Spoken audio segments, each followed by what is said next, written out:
नमस्कार जय जगन्नाथ सिद्धार्थ भक्ति तरफ आपण को अनेक अनेक स्वागत एवं भक्तिर अगणा भितर आपण मानकर प्रिय कार्यक्रम शब्द ब्रह्म रे आपण मान पुनः स्वागत। शब्द रे आज एमिति एक शब्द को नहीं मुझे पहुँची आपण मान पर्यंत जहाँ को नहीं आपण भी खूब परिचित आ मु भी किंतु या पछर रहस्य कौन कहीं एमिति एक परंपरा सृष्टि होती आम समाज रे ता पूर्व आसंत स्वागत करवा जी ए शब्द को नहीं आमर संशय मोचन करेंगे प्रोफेसर डॉक्टर नटवर शतपथी महोदय। सर जय जगन्नाथ। नमस्कार नमस्कार। आमे छुआ दिनु ए पर्यंत आपण मान गुरुजन माने हमको शिखै जे अतिथि देवो भव अर्थात भगवान जेमिति अतिथि सेमिति ए अतिथि परंपरा कहीं केबे ठारू आरंभ किए अतिथि पदवाच्य एमिति प्रश्न आम दर्शक मान मन रे भी मो मन रे भी तेणु आलोच्य शब्द अतिथि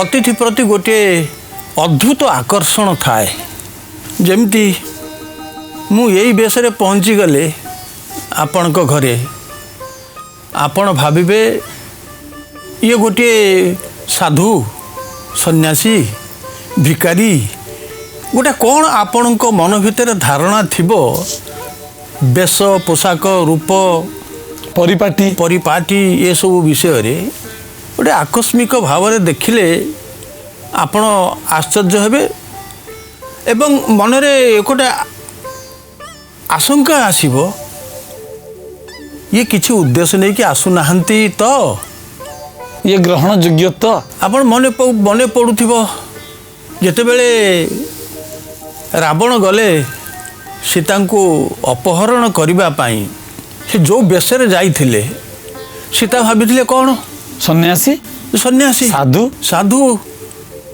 एवं तांको भिक्षा देले आशीष मिलिबो बेस तांकर कौन से कल्याण से कामना करिवे ये जेतेबेले भिक्षांग देई बोली कहउछती मागुचंती तांको अंतर भितर टे पुलकित होउछि जाहा अतिथि न हेइथिले मध्य अतिथि योग्य जन अपरिचित एवं भिक्षा मागुचंती किंतु मु अतिथि एइथिबे कहि पारलिन तांको से भिक्षुक भिकारी बेसरे आसुचंती किछि मागुचंती किंतु अतिथि तो सेमति आसंते नाही अकस्मात गृहम आगत इति अतिथि अकस्मात जे आसे आमे कहूचु जे अतिथि रे आसे जार तिथि न थाए अच्छा जे आसीबारे तिथि न थाए आमे आगुरु कहिचु मु अमुक दिन जाइकी पहुँचबी मो पे खाया पीवा व्यवस्था करिथिबो मो पे भल व्यवस्था करिथिबो ताको गोड़ा में अतिथि कहि परिबा कि अच्छा तांको अतिथि कहिबा ना ना आम शास्त्र अनुसार आमे तांको अतिथि कहि परिबु नाही यदि आमे यही नियम को मेरे देखिबू जे अकस्मात गृहम आगत जे अतिथि से आकस्मिक भाव में आगुर किसी खबर अंतर न देकरी दिन तारीख बार निर्दिष्ट न करी हठात आसिक पहुँची जाती एवं अनेक समय रे भी आमर शास्त्र अनुसार सी अपरिचित अथर्ववेद कहते जे वेद जानुचंती जे वेदज्ञ सी जदि आपण को घर को आसिक पहुँचे ताहले सी हेबे अतिथि आउरी कई शास्त्र कहउचंती जे जहार कौन सी बांछा नाही अबांछित कौन सी कामना नाही निष्काम जार किछ अभिलाष नाही अनभलिष अभिलाषहीन तेणु जे यही प्रकार लोक आसिक घरे पहुँची जाती तांको आमे अतिथि बोलिकरी कहूछु किंतु मनर गोटे प्रश्न उठुची आम घरे जदि कहीं के पहुँची जाती आमे तांको केमिति सेवा करिवु ए विषय बहु कहानी अच्छी गोटे कहानी रे कहा जाउची प्रथम सेवाटी होची कौन ना ताकर पद वंदना करिवो पद वंदना करि सारला परे पद वंदना करियो माने तांकर गोड़ हाथ धुआ धोई करदेव परिष्कार करदेव एवं निजर वस्त्र निजर लुगारे तांको पाद पोछीदेव तांको बसिया आसन देव तापर प्रथम हूँ तृषा निवारण बहु बेलू आसीथिबे कौठू आसीथिबे शोषिथिबे शोष लगुथिबो तांको तृषा टिके पानी देइकिरी तांको तृषा टिके मेंटेइब एवं तापर तांकर भोजन खाइबा व्यवस्था करिब। ये सबू गोटे गोटे विधि प्रचलित अच्छी। अतिथि एमती गोटे साधारण कथा खामुखियाली कथा नुहे मामूली विषय मध्य से नुहंती। अतिथि देव भव जेतेबेले कुहा जाउची सेतेले कौन ना अतिथि देवता तुल्य। आमे अन्य प्रसंगरे अग्नि प्रसंगरे आलोचना करूथिले ग्राहपत्य अग्नि कथा कहला बेले जे सतरे आम सांसारिक जीवन रे बा गाहस्थ्य जीवन रे से होउछंती प्रथम अतिथि। सी आम गृह रे रहिचंती सबु बेले गाहस्थ जीवन रे गाहपत्य अग्नि भाव रे से विराजमान करिसंती एवं ए विराजमानता सूचय दउची ए गृहटी ये पवित्र गृह। ए गृहर जो माने बासिंदा से माने धर्म रे कर्म रे विश्वास करती एमानकर थाए गोटे आध्यात्मिक अनुभूति आध्यात्मिक जिज्ञासा एवं मन भितरे एपरी गोटे प्रेरणा से पाती गोटे शक्ति आहरण करती जो शक्ति सेमानंक मन भितरे थिबा जे कौनसी अंध कुसंस्कार अंधविश्वास अलिक चिंता ये गुड़िक दूर ही जाए एवं आउ गोटे जेमिति कहबा आमे गोटे उच्छरण घटे गोटे उद्भव घटे कार ना स्वच्छतार नैतिकतार महानतार पूत पवित्रतार यहीपरि भाव आसे एवं यहीपरि सबु भावर गोटे प्रतीक हेउछंती अग्नि। तेणु आमे सेतेबेले कहूथिले जे गृहरे से अवस्थित अछंती। आजिकाली आमे आउ ग्राहपत्य अग्नि कथा उठौ नाहु किंतु घरे तो आमर दीपटे जालुछु किछि नहले मोमबत्तीटे जालुछु। आमे कौन पर्व पर्वाणी रे पूजाटे करी आग देवता को बंदपना करुचु दीपरे बंदपना करुचु एवं कहारी घर केबे अंधारे रुहे कि से आलुओ बल्ब इलेक्ट्रिक बल्ब जलांतु किंबा डिब्बी जलांतु अर्थात अग्निर जेकोसी रूप हो सी अंधकार विनाश करे एवं अंधकार विनाश सहित अज्ञतार जे विनाश करे। तमो नाशन तब प्रभा कहूँ तब प्रभा तम उद्देश्य कौन ना तम नाशन।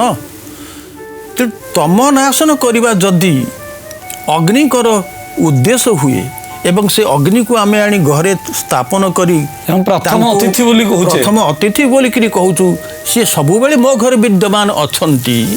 अतिथि मध्य सही परी अग्नि परी से अतिथि जेते बड़ ज्ञानी हुंतु किंबा अज्ञानी हुंतु एपरिक आमर राजस्थान रे गोटे कथा अच्छी जे घर आयो बैरी साबसो साबण मान अतिथि राजस्थानी भाषा रे घरे आयो बैरी साबण बैरी जदि हुए शत्रु हेले मध्य सी होचंती अतिथि। अतिथि रूप में शत्रु आसिले मध्य तांकर सत्कार करबा उचित। शत्रु रूप में अतिथि आसिले भी जदि से शत्रुटे होता है जदि से अतिथि तांको आमे देवतांको परि आमे विचार करिबु। एमिति बहुत कहानी मध्य अच्छी आमे सुनिचे। तेणु कहिबार तात्पर्यटी होउची जे अतिथि कौन सी तिथि देकी तिथि रे आसंती नहीं अर्थात आगुरी कौन सूचई कि आसंती नहीं अज्ञात भाव रे आसंती सी आमको हुत चकित कर दे पारंती आश्चर्य करती असमय से आसी पारंती किंतु आम घरे पहुँची गला परे सी आम मान गोटे देवतार रूप। सर अतिथि देव भव आपन कहते जे शत्रु आसिले भी अतिथि रूप आमे देवता भली सम्मान प्रदान करवा उचित। हाँ थरे आमे तांको देवता ज्ञान करिले तेणु देवता परी समस्त उपचार आमे करिवार उचित। से उपचार भितरे आमे देखुचे मु कही पूर्वर जे पाद वंदना बा पाद सेवा ठारू तांकर समस्त भल मंद चर्चा करवा बुझिबा होछि गृहस्थर काम। जेपरि कौनसी समय रे अतिथि असंतुष्ट हेबे नाही, विरक्त हेबे नाही एवं तांकर कौनसी मनोस्कामना अपूरणीय रहिबो नाही। से को उद्देश्य लेके आसंती गृहस्थ जाने नाही, किंतु थरे सी तांकर अभिलाष तांकर इच्छा जणे देला माने गृहस्थर धर्म हेब तांकर इच्छा को पूरण करिबा। जब गोटे उदाहरण कृष्ण जाउचंदी छद्म बेशरे अंगराज कर्णଙ୍କ पाखକୁ। अंगराज कर्ण महादानी, महाभारत रे वर्णना अच्छी। से तो वीर एवं वर्णना अनुसार से जेतेबेले धरणी रे जाउचंती चलती तांको चालिबा भारे पृथ्वी प्रकम्पित होई उठे। तांकर वीरत्व, तांकर ठाणी, तांकर ओजन पृथ्वी सही पारे ना। एणु पृथ्वी प्रत्येक दिन केते भार सुना तांको आनिकिरी दिए। अर्थात एरा कौन उद्देश्य कहीं कथा कह जाउछि ना तांको गांभीर्य, तांको पौरुष, तांकर धर्मबल ये सबु पाई पृथ्वी तांको श्रद्धा करे, स्नेह करे। एटा अवश्य वीर मानकर गोटे प्रकार आचरण। से चलिए पुरुष सिंह परी चलिए, से का पुरुष परी चलिए नाही, मुंड को तलू को नई करी चलिए नाही। तांको मथा सबुले उन्नत रहिबो, शिरोन्नत, मुंड टेकिकी से चलिए, मुंड तलू को नुआई करी चलिए नाही जने अपराधी परी। तेणु जेतेबेले कर्ण जानती पृथ्वी थरहर हो जाए, काले तांकर वीरत्व प्रति असम्मान करी। वीरभोग्या वसुंधरा बोलिकी कहती, वीर माने वसुधरा को भोग करती, ता गोटे अलग कथा। किंतु वसुधरा ये पृथ्वी माता वीर मानक पाखर आश्रित हुए। क्यों प्रकार आश्रित हुए? तार जेते धन, तार जेते सु अभिलाष, सुबांछा, भल कामना से सब वीर मानक पाखरे अकातर दे दिए। तेणु वीर भोग्या वसुंधरा कहला माने से वसुंधरा सेहीपरि वीर मानकर आश्रय जोगे, आश्रय लोड़े, आश्रय मागे। तेबे जहा हेउ कर्णंकर ए दानी पणरे मुग्ध होई, तांकर चरित्र, तांकर आचरण मुग्ध होई पृथ्वी प्रत्येक दिन किछि किछि भार सोना दिए बोली करी ए पुराण रे उक्ति अच्छी, वर्णना अच्छी। तेबे जो प्रसंग रे मु कहूली, श्रीकृष्ण जाय केतले पहुँचुचंती अतिथि भाव में छद्म बेशरे तांको मागुचंती खाद्य। कर्ण पचारुचंती आपण कौन चाहती, सब प्रकार सेवा करी सारिले। तापर जेतेबेले तांको खाइबा को पचरा गला, आपण की प्रकार खाद्य पसंद करिवे, से कहले शपथ कर। कर्ण शपथ करिले एवं ये कहले जे तुम पुअर मांस तरकारी मते रांधिकी दियो, मु खाइबे, मु सेतिरे तृप्त हेबी। कर्ण अविलंबे ता पालन करिले। एतिरे श्रीकृष्ण मैं छद्मवेशी श्रीकृष्ण आश्चर्य हो गले, कौन घटी, कि प्रकार ये वीरत्व। निज पुत्र को, निज पुओ को जे मारिकी दौची खाया को, अधिक कौन जड़े अतिथि सेवा करि पारे। तापरे जहाँ घटिला, श्रीकृष्ण तो जाई नथिले प्रकृति में तांको पुओ को मारिबा पई विषिकेशन, एकोईर बला विषिकेशन बोलिकी कहउचंती। विषिकेशन को तो हत्या करने को पृथ्वी शून्य करदे से जाई नथिले। से जाइथिले कर्णंकर ये जो दान गुणर परीक्षा करने पाई, दानीपणर परीक्षा करने पाई। तापरे से तो पुणी जीवन फेरई देले। तो ये जो कहानीटी अच्छी, ये कहानीटी कौन सूचई दौछि, क्यों माने प्रकृत रे अतिथि सेवा କରିବା ପାଇଁ ଉପଯୁକ୍ତ। ଯେଉଁମାନେ ଅତିଥି ସେବା କରିପାରନ୍ତି, ଅତିଥିର ମାହାତ୍ମ୍ୟ ବୁଝନ୍ତି, ଅତିଥିକୁ ଦେବତା ସୁଲଭ ବିଚାର କରନ୍ତି, ସେଇମାନେ କେବେ ହେଲେ ପଶ୍ଚାତପଦ ହୁଅନ୍ତି ନାହିଁ। ମହାଭାରତର ଆଉ ଗୋଟିଏ କାହାଣୀ ଆମର ସାରଳା ମହାଭାରତ ଭିତରେ ଅଛି। ପାଣ୍ଡବମାନେ ଯେତେବେଳେ ବନବାସରେ ଅଛନ୍ତି, ଭିନ୍ନ ଭିନ୍ନ ସ୍ଥାନ ଏମିତି ବୁଲୁଛନ୍ତି, ବୁଲୁ ବୁଲୁ ଯାଇକି ପହଞ୍ଚିଲେ ଏକଚକ୍ରାପୁରରେ ଏବଂ ଆଶ୍ରୟ ମାଗିଲେ ଗୋଟିଏ ବ୍ରାହ୍ମଣ ଘର, ସେଇଠି ଯାଇକି ପହଞ୍ଚିଲେ, ଆଶ୍ରୟ ମାଗିଲେ। ଆଶ୍ରୟ ମାଗିବା ପୂର୍ବରୁ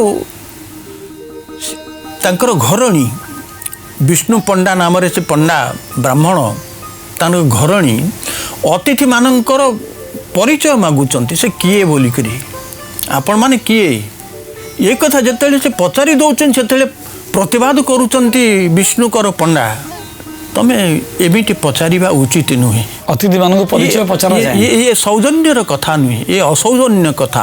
ଏବଂ ଏମାନେ ଯେହେତୁ ଛଦ୍ମବେଶରେ ରହୁଛନ୍ତି, ପାଣ୍ଡବ ବୋଲି ପରିଚୟ ଦେଉନାହାନ୍ତି, ଯାହା ଭିକ୍ଷା ଆଣନ୍ତି ବିଷ୍ଣୁଙ୍କର ପଣ୍ଡା, ତା ବିରୁ ଅଧେ ଏ ଅତିଥିମାନଙ୍କ ଉଦ୍ଦେଶ୍ୟରେ ଦିଅନ୍ତି, ଆଉ ଅଧେ ନିଜେ ରଖନ୍ତି। ଅତିଥି ନିକଟରେ ସବୁକିଛି ସମର୍ପଣ କରିଦିଆଯାଇପାରେ, ତାର ପରିଚୟ ବୁଝିବା ମଧ୍ୟ ସୌଜନ୍ୟତା ନୁହେଁ, ଏମିତି ଏକ ଆଦର୍ଶରେ ଅନୁପ୍ରାଣିତ ହୋଇଥିଲେ ବିଷ୍ଣୁଙ୍କର ପଣ୍ଡା। ବାସ୍ତବରେ ଅତିଥି ଜୀବନରେ କେତେ ଗୁରୁତ୍ୱପୂର୍ଣ୍ଣ, କେତେ ମହତ୍ତ୍ୱ ରଖନ୍ତି ସାମାଜିକ ରୀତିନୀତି ମଧ୍ୟରେ। ଯେତେବେଳେ ବିଷ୍ଣୁଙ୍କର ପଣ୍ଡାଙ୍କ ଗୃହରେ ଛଦ୍ମବେଶରେ ଅତିଥି ହୋଇଛନ୍ତି ପାଣ୍ଡବମାନେ ବିଷ୍ଣୁଙ୍କର ପଣ୍ଡାଙ୍କ ଉପରେ କେତେ ଦିନ ଆଉ ନିର୍ଭର କରି ରହିବେ?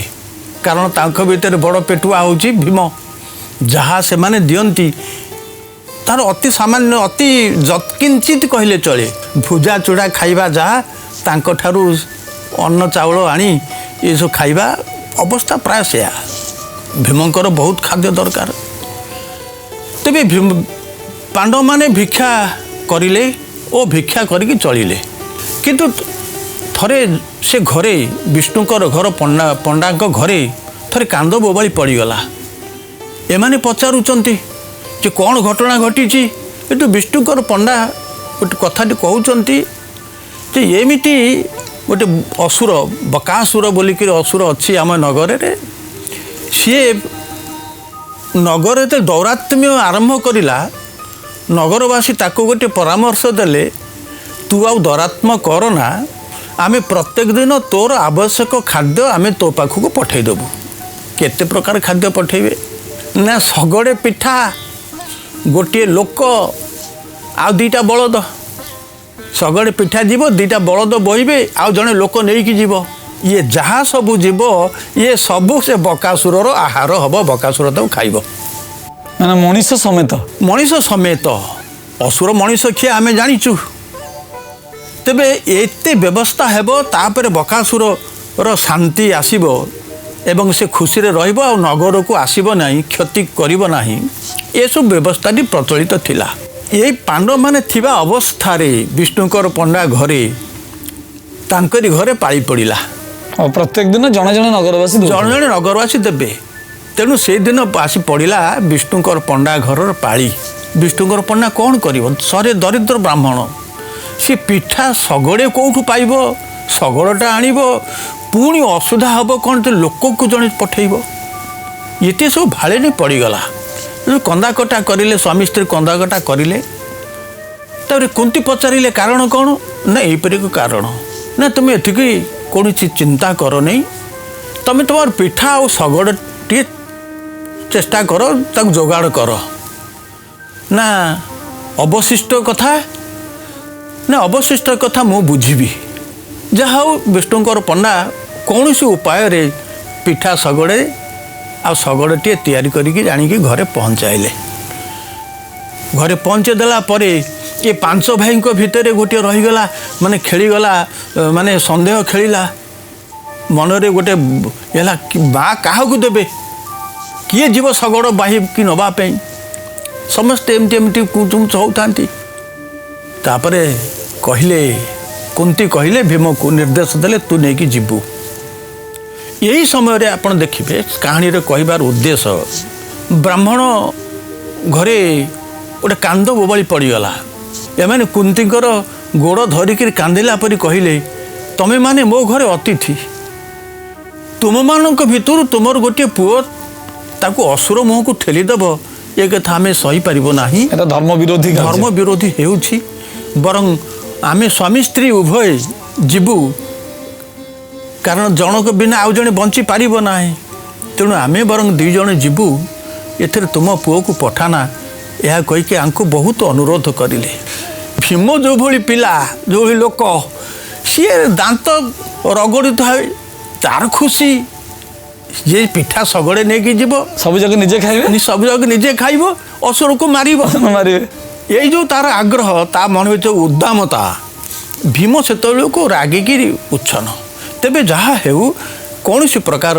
ब्राह्मण को बुझे दिगला एवं भीम से पिठा सगड़े धरिक चलिले एवं तापर जहा हैला कहानी रे आमे जानिछु से पिठा सब खाइले असुर को मारिले घर को फेरी आसिले कहानीटारे गुरुत्वपूर्ण कथा जे भीम जाइकी बकासुर को मारिक से ग्राम को रक्षा करिले एमती केते विष्णुकर पंडांकर वंश रो गोटे गोटे संतान बा गोटे गोटे लोक क्षय होई थांते ये जो प्रकार अवस्था एथुर तो रक्षा करिले ता भिन्न कथा किंतु अतिथि भावरे स्वीकार करिथिबा पांडव ओ पांडवंक माँ कुंती को विष्णुकर पंडा जो दृष्टि देखुले जो भाव व्यवहार करुले अतिथि सेवा जेभली करुले अतिथि पर जेते मान सम्मान भक्ति दबार कथा से सबू दौले से कौन से प्रकार से समस्त विपत्ति समस्त विपद को निज मुंडे अतिथि सुरक्षा चाहूले बेस तेणु कहते विपत्ति पर मो उपर पड़ू कि अतिथि किसी न घटू आपण जानी शिवी राजा चरित्र नहीं शिवी राजा बहुत थिले भारी दानी मानी तांकर जो दानीपण को परीक्षा करने आसिक पहुँचले इंद्र आउ जम पहुँचले जोड़े कपत है आ गोटे बाजपक्षी है बाजपक्षी कपत को जोरे गोड़ौची ए कपत पक्षी प्राण रक्षा दौड़ुची दौड़ी दौड़ी के आसिक शिवी राजा शरण में पशिला शिवी राजा शरण में पशिला परे बाजपक्षी आसी पचारुची राजा तमें कहीं आश्रय देच सी मोर खाद्य मु खादक तेणु मु ताकू खाइबी तमें किए ताकू आश्रय दौच ताकू भरोसा दौच ताकू बंचेवा चाहूच शिवी राजा निरुत्तर कारण खाद्य खादकर संपर्क से कपत हो आउ जेकोसी पक्षी हो सी बाज पक्षी हो कि आउ जे कहीं हो तेणु राजा बड़ धर्म संकट पड़गले कौन करेंगे जिते बार बार संचार पचारुची हे राजा मो खाद्य मते दियो तमें ताकू सुरक्षा दियो नाही किंतु गोटे कथा उत्तर कहले जे मोर अतिथि हे पारे से गोटे पक्षी इतर किंतु मोर जो आश्रय से रोची मोर आश्रय चाहूँगी सुरक्षा चाहूँगी मोर अतिथि सी तेणु ताकू मु निश्चित रक्षा करी यही प्रश्नोत्तर चालू चालू बाजपक्षी कहूँ ताहले यही तमरी जेतिकी ओजन सेतिकी मते मांस दियो तापरे कौन कहते राजा निजर अंग काटी काटिकी मांस दौरान अंग कटा चली मांस दिया जाउची किंतु मांसर आकार बढ़ुची किंतु ठीक तांकरी ओजनर हो पारु नाही देखिले मांस देहरु कटा हे रहिला गलानी राजा आते माने विस्मित हो गले ये की कथा तापरे जानिले प्रकृत इंद्र जम निज रूप स्वरूप प्रकाश करिले एवं राजा को पुनः अंग प्रदान करागला पुनः अंग प्रदान राजा यही आचरण रे गोटे पारा सामान्य पक्षीटीए ताकू अतिथि रूपे पाइकरी ताकू बंचेवा पे राजा ये जो निज शरीर को देदेले निज को समर्पण करदेले एथिरे अत्यंत संतुष्ट होइकरी से माने तांकू बर देले तांकर कल्याण इच्छा बांछा कले इत्यादि इत्यादि करिले जहाँ फल प्रमाणित हो गला प्रकृत रे राजा जे धर्मर पालक जे सत्य रक्षक से समस्त प्रकार जीवर मध्य रक्षक।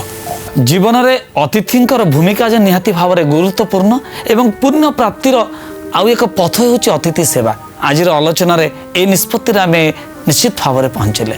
तेज आज तो समय है आलोचना को ये रखापी। आसंता अध्याय आपण मानक निश्चय भेटी आउ एक नूतन सप्ताह सहित। आज विदाय दिंतु। जय जगन्नाथ।